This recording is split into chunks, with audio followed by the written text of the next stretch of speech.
তীব্র জ্বালানি সংকটে রেস্তোরাঁ খাত, এলপিজি সংকট এবং মূল্যবৃদ্ধির কারণে ব্যয় অস্বাভাবিকভাবে বাড়ছে।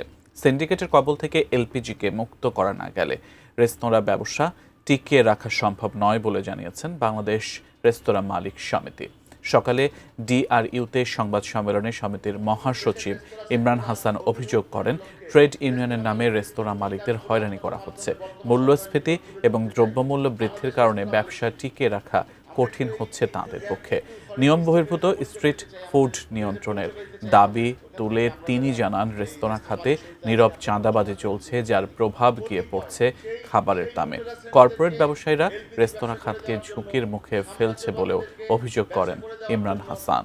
আজকে এলপিজির মার্কেট করে আমাদেরকে জিম্মি করে রাখা হয়েছে এবং আপনি দেখবেন এলপিজি পাওয়া যাচ্ছে 1253 টাকা সরকারি রেটের গ্যাস আমরা 3000 টাকা পর্যন্ত দিয়ে কিনেছি।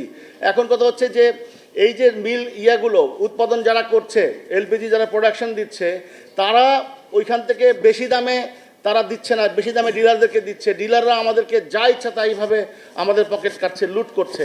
এই পরিপ্রেক্ষিতে আমরা বলতে চাই যে সরকার এইখানে একটা সুস্পষ্ট নির্দেশনা দিবে যাতে আমরা পাইপলাইনে আবার গ্যাস পেতে পারি এবং এলপিজি যেন এটা একটা সিন্ডিকেটের হাত থেকে মুক্ত হয়। সেই একই লুটেরা শ্রেণী এই সিন্ডিকেট করে রেখেছে।